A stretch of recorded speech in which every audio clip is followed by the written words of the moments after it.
வணக்கம். நான் ஜமுனா வேலாயுதம். பிரணமா செய்திகளின் பார்வை கலந்துரையாடல் நிகழ்ச்சியில் மீண்டும் உங்களை சந்திப்பதில் மிக்க மிக்க மகிழ்ச்சி.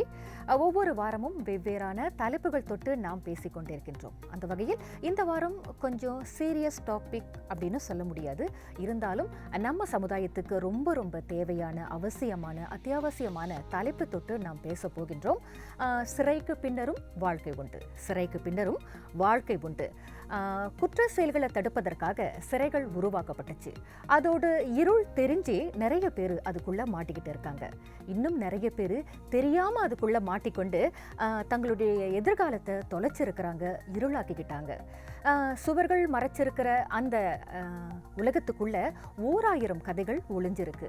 அந்த கதைகளை எல்லாம் கேட்காத காதுகளுக்கு மத்தியில கடந்த 35 ஆண்டு காலமாக அவர்களுடைய கதைகளை கேட்டு அவர்களுக்கு துணையாக உறுதுணையாக இருந்து வழிகாட்டியாக இருந்த முன்னாள் அதிகாரி ஒருவர், அவரை நாம் சந்திக்க போகின்றோம்.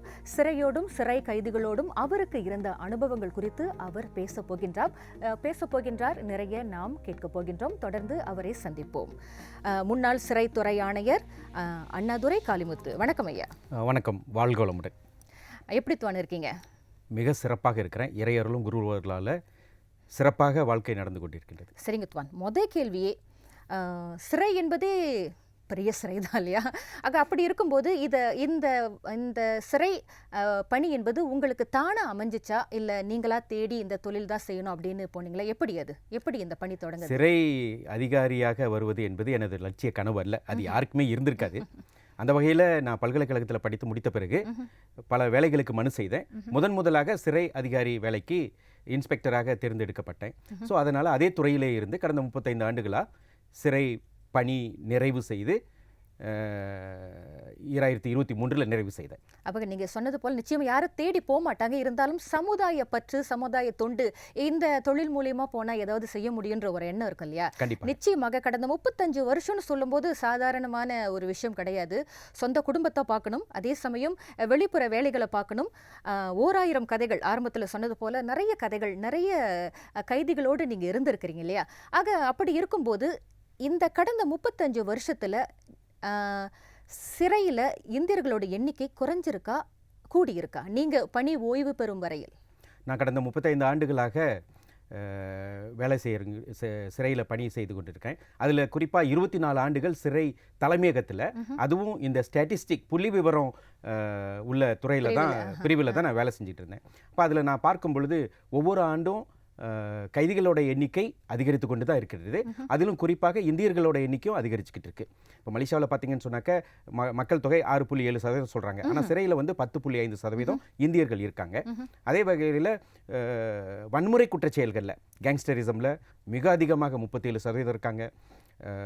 கொலை தண்டனை பெற்றவர்கள் 35% இருக்காங்க. போதைப்பொருள் கடத்தினவங்க இந்தியர்கள் 21% இருக்காங்க. இப்படி அதிகமான இந்தியர்களுடைய எண்ணிக்கை இருக்கின்றது சிறையில். இந்த எண்ணிக்கை கொஞ்சம் கூட குறையல, ஏறிக்கிட்டே தான் வருது. ஏறிக்கிட்டு தான் இருக்கு. நம்ம சமுதாயம் ஒரு குறிப்பிட்ட அளவில் தான் இருந்தாலும் கூட குற்ற செயல்கள் அதிகமாக இருக்கும் இல்லையா? உண்மைதான். இந்த சிறைச்சாலைகள் உண்மையிலேயே அதை தண்டனை பெற்று வெளியே போகிறவங்களுக்கு ஒரு வழி வகுக்குதா? கண்டிப்பாக. சிறை நிர்வாகம் சிறைக்கு வர ஒவ்வொரு கைதிக்கும் கைதி மேம்பாட்டு வளர்ச்சி திட்டம் அப்படின்னு சொல்லி ஒரு வளர்ச்சி திட்டம் கொடுத்துருக்காங்க.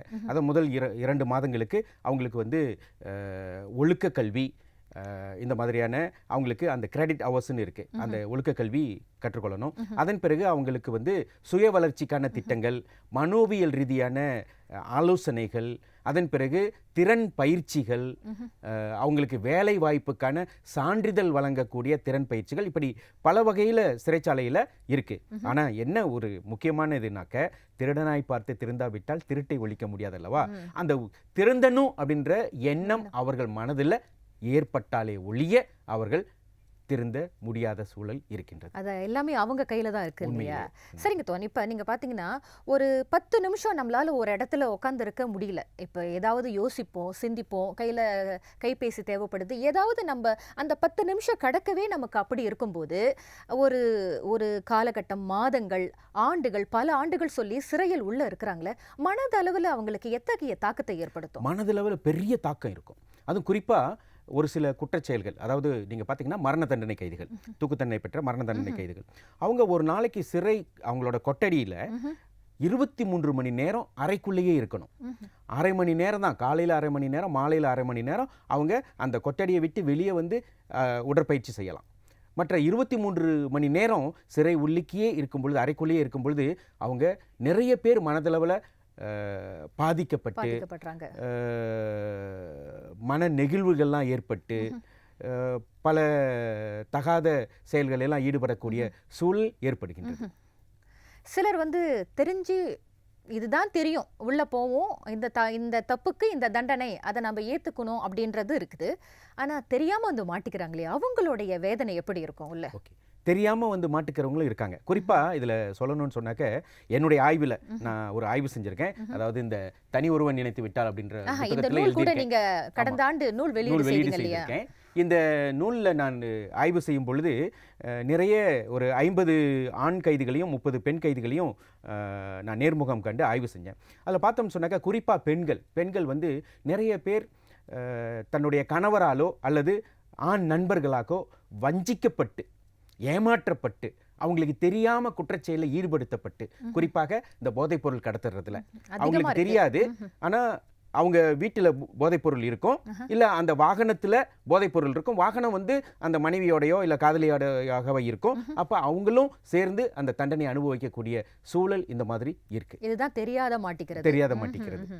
இப்படி அதிகமான பெண்களும் அதில் ஈடுபட்டு இருக்காங்க. அதை நான் என்னுடைய ஆய்வில் கண்டுபிடித்தேன். அப்படி பெண்கள் சொல்லும்போது அவங்களுக்குன்னு தனி பிரிவு, அவங்களுக்குன்னு சிறப்பு கவனம் ஏதும் செலுத்தப்படுதா? எப்படி அது? சரி, பெண்கள் சிறைச்சாலைன்னு சொல்லும் பொழுது அது வந்து முழுமையாக பெண் அதிகாரிகள் தான் நடத்தப்படும். அது தனிப்பிரிவாக இருக்கும். அடுத்து பெண்களுக்காக மலேசியாவில் நீங்கள் பார்த்தீங்கன்னு சொன்னாக்கா, குறிப்பாக ஐக்கிய நாட்டு சபை மூலமாக பேங்காக் ரூல்ஸ்ன்னு சொல்லிட்டு பெண் கைதிகளை எப்படி நிர்வாகம் செய்யணும் அப்படின்னு சொல்லி ஒரு சட்டத்திட்டம் ஐக்கிய நாடு வரையறுத்திருக்காங்க. அதை மலேசியா முழுமையாக கடைபிடிக்குது. அதில் குறிப்பாக பார்க்க போகணும்னு சொன்னாக்க, சுகாதார ரீதியில் பெண்களுக்கு என்னென்ன தேவையோ அந்த தேவைகளை நிவர்த்தி செய்ய வேண்டும். அடுத்து கர்ப்பிணி பெண்களாக இருக்கும் பொழுது அவர்களுக்கு என்னென்ன தேவையோ அதை நிவர்த்தி செய்ய வேண்டும். பிறகு சிறையில் இருக்கும் பொழுது அவங்க குழந்தை பெறக்கூடிய சூழல் இருந்தால் அந்த குழந்தைகளுக்கும் அந்த பெண்ணுக்கும் ஆன பாதுகாப்பு, அவங்களுக்கு தேவையான வசதிகளை ஏற்படுத்தக்கூடிய எல்லா நிகழ்வுகளையும் இந்த சட்டத்தின் கீழ் குறிக்கப்பட்டிருக்கு. அதை மலேசிய சிறைச்சாலை முழுமையாக கடைபிடிக்கிறோம். ஆக சிறையில் நிறைய 35 வருஷன்றது கொஞ்சமான அனுபவம் இருக்காது, நிறைய அனுபவங்கள். அதில் மறக்க முடியாத ஒரு அனுபவம் நிறைய இருக்கும், ஒன்று சொல்லுங்க. மறக்க முடியாத அனுபவம்னு சொன்னால் பல அனுபவங்கள் இருக்குது. நான் சிறைச்சாலை தலைமையகத்தில் இருக்கும் பொழுது பல அதிரடி சம்பவங்கள்லாம் சிறைச்சாலையில் நடந்திருக்கு. அந்த சம்பவங்களில் நான் என்னைய முழுமையாக ஈடுபடுத்தியிருக்கேன். அதில் குறிப்பாக சொல்லணும்னு சொன்னாக்கா, ஒரு சிறையில் வந்து தீவிரவாத கைதிகளுடைய கொட்டத்தை அடக்க முடியாமல் அந்த இயக்குனர் ரொம்ப கஷ்டப்பட்டுட்டு இருந்தாங்க. அதற்காக சிறை உயர் அதிகாரிகள்லாம் சிறை தலைமையகத்தில் இருந்தெல்லாம் போய் அதை அடக்கிறதுக்கு முயற்சி செஞ்சாங்க. யாருனாலையும் அதை வந்து கட்டுக்குள் கொண்டு வர முடியல. அப்போ இதை வந்து அண்ணாதுரை கிட்ட கொடுத்தா சிறப்பாக இருக்கும், அண்ணாதுரைனால் முடியும்னு சொல்லி அந்த பொறுப்பை வந்து என்கிட்ட ஒப்படைச்சாங்க. அப்போ அந்த கைதிகள் ஏறத்தாழ ஒரு 50 கைதிகள் இருப்பாங்க. அவங்கள நான் வந்து அந்த இடத்துக்கு போயிட்டு பரிசோதனையெல்லாம் பண்ணும் பொழுது திடீர் கலவரம்லாம் வெடிச்சிச்சு சிறைக்குள்ளே. அவங்க ரயட்லையெல்லாம் ஈடுபட ஆரம்பித்தாங்க. இருந்தாலும் அதையெல்லாம் முறியடித்து அவங்கள இறுதியாக அந்த சிறை விதிமுறைகளை கடைபிடிக்கக்கூடிய அளவுக்கு அவங்களுக்கு பாடம் புகட்டி அந்த குற்றங்களை எல்லாம் நீக்கி அந்த சிறையை மறுபடியும் ஒரு முழுமையான சட்ட விதிகளை பின்பற்றக்கூடிய அளவுக்கு கொண்டு வந்தது என்னோட வாழ்க்கையில் மறக்க முடியாத செய்தி. அதை செய்த உடனே எனக்கு ஒரு சிறை தலைமை இயக்குனர் வந்து ஒரு பதக்கம், சிறை உயர் பதக்கத்தை கொடுத்தாங்க. அது என்னோட வாழ்க்கையில் மறக்க முடியாத. நீங்க இந்த கதையை சொல்லும் போது எனக்கு அப்படியே ஜெயிலர் படம் தான் அதுல அந்த தீவிரவாத கைதி கூட என் உயிருக்கு கூட மிரட்டல்லாம் விடுத்தாரு. உயிருக்கு மிரட்டல் விடுத்தாரு. என்னை வந்து அவங்களோட தீவிரவாத இயக்கம் வந்து தேடி பழி வாங்கும் அப்படின்ற சூழல்லாம் இருந்துச்சு. இருந்தாலும் அதற்கெல்லாம் நாங்கள், ஏன்னா நம்ம சிறை அதிகாரியின் பொழுது அதற்கான பயிற்சிகள்லாம் நமக்கு கொடுக்கப்பட்டிருக்கு. எது வந்தாலும் எப்படி அட்டாக் பண்ணாலும் நம்ம அதை சேஃப் பண்ணணும் அப்படின்னு. ஸோ அதன் வழி இதுக்கெல்லாம் நான் பயப்படலை. பணியை நிறைவாக செஞ்சேன். மன நிம்மதியோட பணி நிறைவு செய்திருந்தேன். அப்போ இந்த கைதிகள் அப்படின்னு சொல்லும்போது பல பல கதைகள் இருக்கும். உங்களை என்ன சொல்லுங்க, உடைய செய்தோ இல்லை யோசிக்க வச்ச கதைகள் ஏதாவது? யோசிக்க வச்ச கதைகள் இருக்குது. நான் என்னுடைய புத்தகத்தில் எழுதியிருக்கேன். குறிப்பாக ஒரு கதையை சொல்லணும்னு சொன்னாக்க, ஒரு ஒரு ஒரு கைதி அவங்க வந்து செய்யாத தவறுக்காக தூக்கு தண்டனை கொடுக்கப்பட்டது. போதைப்பொருள் காரணத்தினால செய்தது வந்து அவங்களோட உடன் இருந்தவங்க. தூக்கு தண்டனை அதாவது உயர்நீதிமன்றம் தூக்கு தண்டனை கொடுத்துருச்சு. 5 வருடங்கள் தூக்கு தண்டனை கைதியாக 23 மணி நேரம் அந்த கொட்டடியில் அடைக்கப்பட்டிருந்தாங்கன்னா எப்படி இருந்திருக்கும், செய்யாத தவறுக்காக. அப்போ நான் இந்த புத்தகத்தை எழுதும் பொழுது தான் இதை கண்ணுற்று இந்த ஆய்வை மேற்கொண்டேன். அப்பொழுது எனக்கு தெரியும் அவங்க வந்து தவறு பண்ணலை அப்படின்னு சொல்லிட்டு. அது வந்து உண்மையிலேயே அவங்களுக்கு பிறகு ஒரு 6 வருடத்திற்கு பிறகு தான் கூட்டரசு நீதிமன்றத்தில் அவங்க மேலே தவறு இல்லைன்னு விடுதலையாக்கப்பட்டாங்க. அப்போ நீங்கள் யோசிச்சு பாருங்க, அந்த 6 வருட காலங்கள் எவ்வளவு மனவேதனையை அவங்க அனுபவிச்சிருப்பாங்க தவறு செய்யாத சூழல்ல. இதே போல் பல கைதிகள் இருந்திருக்காங்க. வேற ஒரு கைதியை சொல்லணும்னு சொன்னாக்க, வெளிநாட்டு கைதிகள் கூட இந்த மாதிரி ஏமாற்றப்பட்டு போதைப் பொருளுக்கு இந்த கில்டாய் டாடான்னு சொல்லுவாங்களே, ட்ரக் மூல், அவங்களுக்கே தெரியாமல் அவங்க பயண பெட்டியில் போதைப் பொருளை வச்சு கடத்தி எடுத்துகிட்டு வர்றது, இந்த மாதிரியெல்லாம் மாட்டி நிறைய பேர் இந்த மாதிரியான சிக்கல் எல்லாம் வரக்கூடிய சூழல் இருந்திருக்கு. இந்தியர்கள் அதிகமாக இந்த போதைப் பொருள் சார்ந்த விஷயங்களை தான் மாட்டிக்கிறாங்க இல்லையா? ஆமாம். அப்படி பார்க்கும்போது இப்போ நீங்கள் அவங்க வந்து மாட்டிக்கிட்டாங்க, உங்களை பார்க்கும்போது இப்போ எப்போதுமே தெரிஞ்ச இடத்துலன்றதை விட தெரியாத இடத்துல நமக்கு நம்ம இனத்தை சார்ந்த ஒருத்தர் வராரே, நம்ம குறைகளை சொல்ல முடியுமா அப்படின்னு தேடுவாங்க. உங்களை எப்படி பார்த்தாங்க அவங்க உள்ளவங்க? குறிப்பாக சொல்லணும்னு சொன்னாக்க, சிறையில் உள்ள கைதிகள் வந்து என்னை அப்பான்னு தான் கூப்பிடுவாங்க. அப்படியா? ரொம்ப நிகழ்வாக இருக்குது சார். பெண் கைதிகளாக இருந்தாலும் சரி, ஆண் கைதிகளாக இருந்தாலும் சரி. ஏன்னா நான் நிறைய பேருக்கு என்னால் முடிஞ்ச உதவிகளை செய்திருக்கேன். ஒரு சில கைதிகளுக்கு அதாவது அவங்க குற்றம் செய்யலை அப்படின்ற உணர்வு எனக்கு ஏற்படும் பொழுது என் நண்பர்கள் மூலமாக, ஒரு வழக்கறிஞர் ஒரு நண்பர் இருக்கார் முருகன் அப்படின்னு சொல்லிட்டு, அவருடைய மனைவி என்னுடைய சக ஆஃபீஸில் வேலை செய்கிறவங்க, அவர் மூலமாக அவங்களுக்கு விடுதலையெல்லாம் வாங்கி கொடுத்துருக்கோம். அதாவது அவங்க செய்யாத தவறுன்னு தெரிய வந்து நீதிமன்றத்தில் மனு செய்து அவங்களுக்கு அவர் இலவசமாக வாதாடி விடுதலையெல்லாம் வாங்கி கொடுத்துருக்காங்க. ஸோ அந்த வகையில் தான் நிறைய கைதிகள் என்னை வந்து ஒரு அப்பா மாதிரி தான் பார்ப்பாங்க. எந்த மாதிரியான ஆலோசனைகள் நீங்கள் கொடுப்பீங்க? தவறு நடந்துருச்சு, உள்ள இதுக்கு மேலே மாற்ற முடியாது, எந்த மாதிரியான விஷயங்கள் உங்களை அப்பா அப்படின்னு கூப்பிட்றாங்கன்னா அவங்களுக்கு ஏதோ ஒரு ஈர்ப்பு இருக்கும் இல்லையா? நீங்கள் என்ன செய்வீங்க அவங்களுக்கு? அதாவது நான் சிறையில் நான் பணியில் இருக்கும் பொழுதே ஒவ்வொரு வாரமும் சிறை தலைமை இயக்குநரினுடைய அனுமதியின் பேரில் ஒவ்வொரு வாரமும் வெள்ளிதோறும் சிறைக்கு சென்று, காஜாங் சிறைச்சாலையில் ஆண் சிறைச்சாலை பெண் சிறைச்சாலைக்கும் சென்று அவங்களுக்கு மனவளக்கலை பயிற்சி, யோகாசன பயிற்சிகளை அவங்களுக்கு நான் கொடுத்துக்கிட்டு வந்திருந்தேன். இன்று வரைக்கும் அது நடைபெற்று கொண்டிருக்கின்றது அந்த பயிற்சி. ஸோ அந்த ரீதியில் அந்த வகுப்பின் பொழுது அவங்களுக்கு நான் நிறைய ஆலோசனைகளை கொடுப்பேன். அதாவது குற்றம் செய்து வந்துட்டீங்க, அதை பற்றி இனி யோசிக்காதீங்க, இனி உங்களுடைய வாழ்க்கையை எப்படி கொண்டு போக போகிறீங்க அப்படின்றத சிந்தித்து செயல்படுங்க என்ற ரீதியில் அவங்களுக்கு நிறைய ஆன்மீக கல்வியையும் கொடுப்பேன்.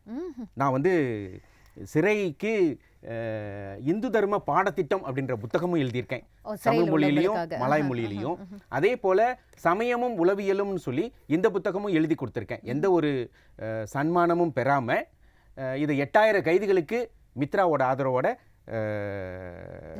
எழுதி கொடுத்துருக்கோம். 8000 கைதிகளுக்கு கொடுத்துருக்கோம். இதுதான் பாடத்திட்டமாக சிறையில் போதிக்கப்படுது. நிறைய கைதிகள் இந்த புத்தகத்தை வாசிக்கிறாங்க. வாசிக்கும் பொழுது அதனுடைய கருத்துக்களை என்கிட்ட நிறைய பகிர்ந்து கொள்வாங்க. மிக சிறப்பாக இருக்குது, நாங்கள் திருந்தி வாழ்கிறதுக்கான கருத்துக்கள் எல்லாம் இதில் இருக்குது அப்படின்னு சொல்லி நிறைய பேர் என்கிட்ட சொல்லியிருக்காங்க. ஆக சிறைக்கு வெளியே தான் நிறைய கதைகள் இருந்தாலும் சிறைக்கு உள்ளேயும் நிறைய கதைகள் இருக்குது. உங்ககிட்ட இன்னும் தொடர்ந்து பேச போகிறோம். அதற்கு முன்பாக இடைவேளைக்கு பிறகு நம்ம பேசலாம் சார். நன்றி. சிறைக்கு பின்னரும் வாழ்க்கை உண்டு என்ற தலைப்பில் முக்கியமான கதைகள் தொட்டு நாம் பேசிக் கொண்டிருக்கின்றோம். இடைவேளைக்கு பிறகு மீண்டும் பேசலாம்.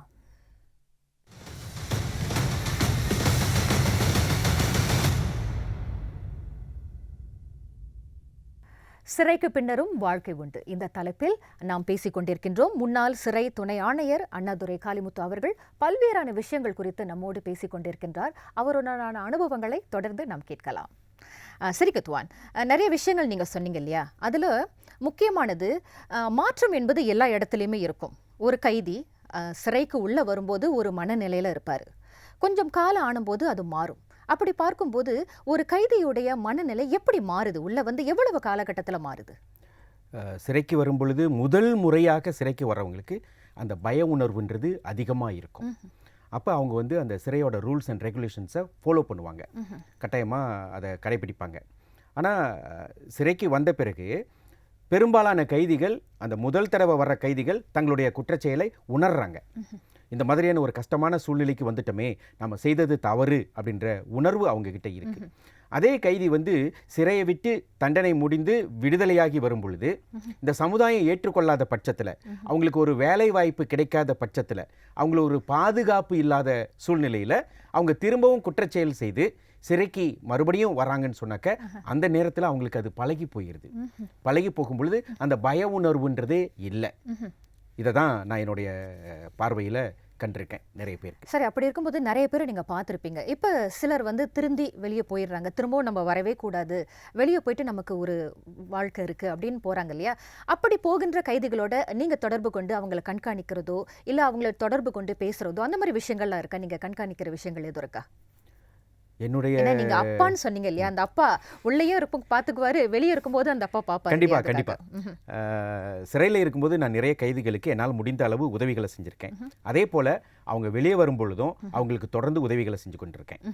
உதாரணத்துக்கு சொல்லணும்னு சொன்னாக்க, சிறையில் இருக்கும்போது ஒரு கைதி வந்து SPMல சிறப்பு தேர்ச்சி பெற்றிருந்தார். தொடர்ந்து அவர் கல்வியை தொடரணும், சிறையில் இருந்துக்கிட்டே படிக்கணும் அப்படின்னு வேண்டுகோள் விடுக்கும் பொழுது குடும்பத்தினரால் படிக்க வைக்க முடியல. அப்போ அவர் என்னை அணுகினார். அப்போ நான் என்னுடைய நண்பர் மூலமாக அவரை நான் படிக்க வச்சேன். இன்றைக்கு அவர் பட்டம் வாங்கி தண்டனையும் முடிச்சுட்டு வெளியே வந்து சிறப்பாக இருக்கார். நான் அவரை அப்பப்போ நான் தொடர்பு கொள்வது உண்டு, அவர்களுக்கு ஆலோசனைகளை வழங்கிக்கிட்டு இருக்கேன். அவர் இன்றைக்கு வரைக்கும் வெளியாகி ஒரு 2 வருடங்கள் ஆகிட்டு இன்றைக்கு வரைக்கும் அவர் நல்லா சிறப்பாக இருக்குது. இதே போல் நான் ஒரு 12 கைதிகளை வந்து 5 பேர் டிப்ளமா, 5 பேர் டிகிரி, 2 பேர் மாஸ்டர்ஸ், ஒருத்தர் வந்து இப்போ PhD செய்கிறதுக்கான என் வசதிகளையும் வாய்ப்புகளையும் என் நண்பர்களுடைய ஈடுபாட்டின் வழி, அவங்களோட உதவியின் மூலம் படிக்க வச்சுக்கிட்டு இருக்கேன். ஆக அப்பான்னு சொல்கிறதுக்கு இதை விட வேறு என்ன வேணும்? நல்ல ஒழுக்கங்கள், சமயம் சார்ந்த விஷயங்களை போதிக்கிறீங்க. அதே சமயம் வெளியே வந்தாலும் அவங்களுக்கு ஒரு எதிர்காலம் இருக்கணும் அப்படின்னு நீங்கள் நினைக்கிறீங்க இல்லையா? நிச்சயமாக அவங்கள உன்னை அப்பான்னு கூப்பிடுறது சரியான ஒரு விஷயம் தான். சரி, இப்படி பார்க்கும்போது இந்த கைதிகள் வெளியே உங்களை தொடர்பு கொண்டு பேசும்போது உங்களை எப்படி பார்க்குறாங்க? அவங்க வெளியே வந்ததுக்கு பிறகும் அவங்க என் மேலே மிக மரியாதையோடு இருக்காங்க. என்னுடைய ஆலோசனைகளை எல்லாம் கேட்குறாங்க. தொடர்ந்து அவங்க ஒரு நல்ல நிலையில இருக்கிறதுக்கு இருப்பீங்கன்னு நம்புறாங்க. சரி, சிறையில் இருக்கும்போது அந்த அவங்களுக்கு திறமை என்றது எல்லா இடத்துலையும் இருக்கு இல்லையா? அவங்களுக்கு திறன் அடிப்படையில் என்ன பயிற்சிகள், அவங்களுக்கு வாய்ப்புகள் எது கொடுக்கப்படுதா, கற்றுக் கொடுக்கப்படுதா? சிறைச்சாலையில் இருக்கும் பொழுது எல்லா கைதிகளுக்கும் அவங்களுடைய திறனுக்கேற்ப பயிற்சிகள் கொடுக்கப்படுது. குறிப்பாக மனிதவள அமைச்சின் கீழே இயங்குகின்ற அமைப்புகள் அவங்க வந்து திறன் பயிற்சி சான்றிதழோடு கொடுக்குறாங்க. அதே போல் ஸ்கிம் லத்திஹான் டுவல் நேஷனல் அப்படின்னு சொல்லிட்டு SLDN அந்த பயிற்சிகளும் சான்றிதழோடு கொடுக்கப்படுது. அதையும் தவிர்த்து CIDB அப்படின்னு சொல்லி கட்டுமானத்துறையில் அவங்களுக்கு பயிற்சிகளும் கொடுக்கப்படுது. இதெல்லாம் அவங்களுக்கு கொடுக்கக்கூடிய வாய்ப்புகள். இதை கைதிகள் பயன்படுத்தி கொண்டாங்கன்னா அந்த சான்றிதழை கொண்டு அவங்க வெளியே வரும்போது எளிமையாக வேலையை தேடிக்கொள்ள முடியும். சிறைவாசம் முடிச்சவங்க இருக்காங்க இல்லையா, இந்த சமூகம் அவங்கள ஏற்றுக்கொள்ளுதா? ஏதோ சொல்லியிருக்காங்களா அது சம்மந்தமாக உங்ககிட்ட? இதை பற்றி நிறைய கைதிகள் என்கிட்ட சொல்லியிருக்காங்க. நானும் அண்மையில் ஒரு ஆய்வு செஞ்சுக்கிட்டு இருக்கேன். மலேசிய தேசிய பல்கலைக்கழகத்தில் ப்ரொஃபஸர் மடியா டாக்டர் ரஹீம் கமாலுddinோட இணைந்து ஏன் இந்திய கைதிகள் திரும்ப திரும்ப சிறைக்கு வராங்க, எவ்வளோ பேர் வராங்க அப்படின்னு சொல்லி ஒரு ஆய்வு செஞ்சுக்கிட்டு இருக்கோம். அந்த ஆய்வில் பார்க்கும் பொழுது நம்ம ஒரு 430 கைதிகளை நேர்முகம் கண்டு இந்த ஆய்வை செஞ்சுருக்கோம். அதில் அவங்க பெரும்பாலும் எதிர்நோக்கிற சவால் என்னன்னு சொன்னாக்க, ஒன்று வந்து சமுதாயம் ஏற்றுக்கொள்வதில்லை.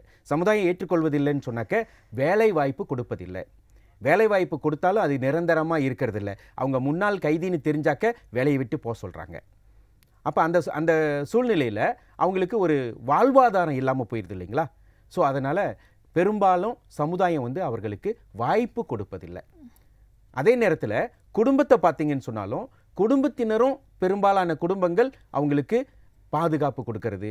ஏன்னா என்னுடைய அனுபவத்திலேயே நிறைய கைதிகளை இந்த பரோல் சிஸ்டம் மூலமாக முன்கூட்டியே வெளியே வரக்கூடிய வாய்ப்பு இருக்குது. அதற்கு குடும்பத்தினர் ஏற்றுக்கொள்ள வேண்டும். ஆனால் நானே பல குடும்பங்களுக்கு தொடர்பு கொண்டு ஏற்றுக்கொள்ளுங்க உங்கள் குழந்தைய, முன்கூட்டியே வர வாய்ப்பு இருக்குன்னு சொல்லும் பொழுது அந்த குடும்பம் ஏற்றுக்கொள்ள மறுக்கிறாங்க. ஏன்னு சொன்னால் அவங்க பட்ட துன்பங்கள், அவங்க பட்ட அவமானங்கள் இவங்க மூலமாக அதை வந்து அவங்களுக்கு பெரிதாக தோணுது. அதனால் குடும்பத்தினரும் ஏற்றுக்கொள்ளாத பட்சத்தில் இவங்க எங்கே போவாங்க? மீண்டும் பழைய நண்பர்களை தேடி போகிறாங்க. மீண்டும் பழைய நண்பர்களை தேடி போகும் பொழுது மறுபடியும் குற்றச்செயலில் ஈடுபட்டு திரும்ப திரும்ப உள்ளுக்க வராங்க. அதனால தான் இந்தியர்களோட குற்றச்செயல் அதிகரிக்கிறதுன்னு நான் முன்னே சொல்லியிருந்தேன். திரும்ப வருபவர்களோட எண்ணிக்கை மிக மிக அதிகமாக இருக்குது. அது குறிப்பாக இந்தியர்களிடையே. சரி, ஓகே, இப்போ நம்ம சொல்கிறது போல் நிச்சயமாக இந்த சிறையிலிருந்து வெளியே வரும்போது அவங்க எல்லாரும் ஏற்றுக்கக்கூடிய சூழல் இருக்காது இல்லையா? அந்த வகையில் சிறையிலிருந்து வெளியான ஒரு கைதி வெளியாகி இன்று நல்லபடியாக வாழ்ந்து கொண்டிருக்கின்றார். அவரோடு நாம் பேசவிருக்கின்றோம். வணக்கம். வணக்கம். எப்படி இருக்கிறீங்க? நல்லா இருக்கேன் மேடம். நீங்க எப்படி இருக்கீங்க? ரொம்ப நல்லா இருக்கேன். இளம் வயதிலேயே ஒரு சிறைவாசம் அப்படின்றது ரொம்ப ஒரு கஷ்டமான சூழல் தானே? நிச்சயமாக உள்ள ஒரு தவறு நம்ம மீறி நடந்திருக்கும், உள்ள போயிட்டோம், அதிலிருந்து நாம வெளியே வரும்போது நிறைய பாடங்களை கற்றுக்கோம் இல்லையா? இந்த தவறு நான் செஞ்சிருக்க கூடாது அப்படின்னு நீங்க யோசிச்சிருப்பீங்க இல்லையா? என்ன பாடம் கத்துக்கிட்டீங்க உள்ள? இது நான் எப்படி சொல்றதுனா மேடம், நான் நீங்க சொன்ன மாதிரி வயசு குறைவான இதுல அந்த சிறை இளம் வயதிலே அது பார்த்தனால எங்களுக்கு எப்படி சொல்றதுன்னா அது ஒரு விதமான ஃபீல் மேடம். நம்ம வாழ்க்கையில நிறைய கத்துக்க வேண்டியது அங்கதான் முதல்ல இருந்து ஆரம்பிக்குது அப்படின்னு. ஏன்னா வயசு குறைவு எங்களுக்கு. ஸோ நாங்கள் மற்ற மாதிரி வெளியே ரொம்பலாம் இருந்துட்டு அப்புறம் இல்லை. ஸோ இளம் வயசுல பிஃபோர் 17, 18 அந்த மாதிரி இருந்தனால அது மோட்டோ எங்களுக்கு ஜுவனில் வந்து ஒரு மோட்டோ டிசிப்ளினான ஏரியா மாதிரி தான் இருந்துச்சு. பட் எப்படி சொல்றது, you don't get what you want, you get what you need. அதாவது நம்மளுக்கு தேவைப்பட்டதெல்லாம் கிடைக்காது, நம்மளுக்கு தேவையானது மட்டும் தான் கிடைக்கும். ஸோ அந்த மாதிரி ஒரு சூழ்நிலை இது ஒரு எப்படி சொல்றது உங்ககிட்ட கடினமான இது மேம். நிறைய கத்துக்கிட்டேன் அங்கேருந்து. டிசிப்ளின் கத்துக்கிட்டேன். ஏதாச்சும் கிடைச்சிச்சுன்னா அதை வீணாக்கிடக்கூடாது, சில வாய்ப்புகளை அதெல்லாம் கத்துக்கிட்டேன் மேடம். அதெல்லாம் கத்துக்கிட்டீங்க. அதே சமயம் இந்த சிறை தண்டனை முடிச்ச பிறகு ஒரு வேகத்துல ஒரு தவறு நடந்துருது, ஒரு கோபத்துல ஒரு தவறு நடக்குது இல்லையா? நம்ம உள்ள பாடம் கற்றுக்கொண்டு வெளியே போகும்போது இந்த சமுதாயம் எப்படி பாக்குது, உங்களை எப்படி பார்த்துச்சு இந்த உலகம்? அது முதல்ல ஃபர்ஸ்ட் பயம் இருந்துச்சு மேடம். ஏன்னா நான் அங்க உள்ள இருக்கும் முதல்ல இருந்து இது நான் வெளியே வர வரைக்கும் அது கொஞ்சம் பயமாவே இருந்துச்சு. ஆனா இப்ப வெளியே பார்த்தாக்கா மோஸ்ட் ஆஃப் அது அவ்வளவு இதுல மேடம் ஏத்துக்கிறாங்க மேடம். இப்போ அவங்களோட மென்டாலிட்டி எனக்கு தெரிஞ்சு ஏத்துக்கிறாங்க. நம்ம பண்ண விஷயம் அவள் பெருசா இல்லாம ஏத்துக்கிறாங்க. என்ன ஒண்ணு வேலை நம்ம கிடைக்கிற வேலை மட்டும் தான். நான் கவர்மெண்டோட ரூல்ஸ் இருக்குல்ல. ஸோ ஆனா இப்பயும் ஓகே மேடம், கவர்மெண்ட் தான் புது இது கொண்டு வந்துட்டாங்க. ஸோ அவ்வளவு இதான் எனக்கு இது இல்லை மேடம். நாங்கள் வெளியே வரும்போது தான் இருக்குமோ அப்படின்னு நினைச்சேன். ஸோ வெளியே வரவங்க அதுவும் பயப்பட வேணாம் அப்படின்னு சொல்றது. ஆக நிச்சயமாக இளம் வயதிலேயே ஒரு தவறு நடந்து அதிலிருந்து மீண்டு நல்ல வழிக்கு நீங்க வந்திருக்கீங்க. இந்த சமூகம் உங்களை ஏற்றுக்கொண்டிருக்கு. வாய்ப்பிருந்தால் அடுத்தடுத்த நேர்காணலில் நாம் சந்திக்கலாம். நன்றி. ஓகே, கண்டிப்பா. ஆக அவர் சொன்னார் இல்லையா, இந்த உலகம் எப்படி அவங்கள பார்க்குது அப்படின்னு சொல்லும்போது கடைசியாக நிறைவாக அரசாங்கம் இவர்களுக்கு எந்த மாதிரியான திட்டங்களை ஏற்பாடு செய்தால் வெளியே வரும்போது இந்த கைதிகளை திரும்ப ஏத்துக்கல அப்படின்னா திரும்பவும் போயிட்டு அவங்க தவறு செய்யறாங்க, அப்படி இருக்கக்கூடாதுன்னா எந்த மாதிரியான திட்டங்கள் செய்தால் அரசாங்கம் ரொம்ப நல்லா இருக்கும் அப்படின்னு நீங்க நினைக்கிறீங்க? அதாவது என்னுடைய பார்வையில் இந்த மாதிரியான கைதிகள் விடுதலையானோடனே ஒரு 10 வருஷம் சிறையில் இருக்காங்க. திடீர்னு நீங்கள் அவங்கள விடுதலை செய்கிறீங்க, நாட்டில் பெரிய மாற்றங்கள் இருக்கும், வளர்ச்சி அடைஞ்சிருக்கும். எங்கே போகிறது, என்ன பண்ணுறது, டெக்னாலஜிக்கலி எவ்வளவு சேஞ்சஸ் இருக்குது அப்படின்ற ஒரு அச்சம் அவங்கக்கிட்ட இருக்கும் இல்லைங்களா? அப்போ மற்ற நாடுகளில், பெரும்பாலும் மேலை நாடுகளில், ஜப்பான், சிங்கப்பூர் போன்ற நாடுகள்லாம் என்ன செய்கிறாங்கன்னு சொன்னாக்க, சிறைச்சாலையிலிருந்து வெளியே வர கைதிகள், குறிப்பாக முதல் முறையாக தண்டனை அனுபவிச்சுட்டு வெளியே வர கைதிகளை உடனே அவங்க விடுதலை செய்கிறது இல்லை. அவங்கள ஒரு 6 மாத காலம் ஒரு ஹாஃபே ஹோம் அப்படின்னு சொல்லிட்டு ஒரு இடத்துல தங்க வச்சு அவங்களுக்கு ஒரு வேலை வாய்ப்பு ஏற்படுத்தி படிப்படியாக அவங்கள சமுதாயத்துக்கு அனுப்புகிறாங்க. இதன் வழி பார்க்க பொழுது அவங்களுக்கு ஒரு நல்ல ஒரு பாதுகாப்பு இருக்குது, வேலை இடம் இருக்குது. அந்த 6 மாத காலத்தில் அவங்க குடும்பத்தோட ஒரு நல்ல சூழலில் இருக்கக்கூடிய வாய்ப்பு இருக்குது. ஸோ அதனால் மீண்டும் அவங்க குற்றச்செயலில் ஈடுபட வேண்டிய சூழல் இல்லாமல் இருக்கிறதுனால அவங்க வாழ்க்கையில் திருந்தி வாழ்கிறாங்கன்றது ஆய்வுபூர்வமாக இருக்குது. இதை அரசாங்கம், மலேசிய அரசாங்கம் செய்து, ஆனால் குறுகிய காலமாக செய்கிறதுனால அதில் அவ்வளவு பலன் எதிர்பார்க்க முடியல. ஆக ஒரு 6 மாத காலத்திற்கு இந்த திட்டத்தை செய்தாங்கன்னு சொன்னாக்க சிறைக்கு திரும்பி வருகின்ற கைதிகளோட எண்ணிக்கையை குறைக்க முடியும் அப்படின்றது என்னுடைய நம்பிக்கை. நிச்சயமாக உங்கள் நம்பிக்கை புதிய திட்டங்களின் வழி கைகூடும், எதிர்காலத்தில் கைகூடும் என்று நாம் நம்பலாம். குறைந்த நேரம், நிறைய விஷயங்கள் ஒன்று பேசுறதுக்கு இருந்தாலும் நேரம் குறைவாக இருப்பதால் அடுத்தடுத்த நிகழ்ச்சிகளில் நாம் சந்திக்கலாம். நன்றி துவான், மீண்டும் சந்திப்போம். நன்றி, வாழ்க வளமுடன். சிந்தித்து பார்த்து செய்கைய மாத்து, சிறுசா இருக்கையில் திருத்திக்கோ, தவறு சிறுசா இருக்கையில் திருத்திக்கோ. தெரிஞ்சோ தெரியாம நடந்திருந்தா அது திரும்பவும் வராம பாத்துக்கோ. பட்டுக்கோட்டை கல்யாணம் சுந்தரம் எழுதிய பாடல் இது. பழைய பாட்டு தான், இருந்தாலும் நல்ல அர்த்தம் உள்ள பாடல். தெரியாம ஒரு தவறு நடந்துடும், இருந்தாலும் நாம திருத்திக் கொள்ளணும். இல்லாம போனா இந்தியர்களுடைய எண்ணிக்கை நாட்டில் சிறையில் அதிகமாயிடும். அதற்கு மாற்றாக நாம் பொருளாதார ரீதியில், அதோடு வர்த்தக பலத்தை அதிகரித்துக் கொண்டு கல்வி ரீதியில் முன்னேற வேண்டும் என்ற சிந்தனையோடு இன்றைய நிகழ்ச்சிக்கு விடை கொடுப்போம். விடைபெறுகிறேன். நான் ஜமுனா வேலாயுதம். நன்றி.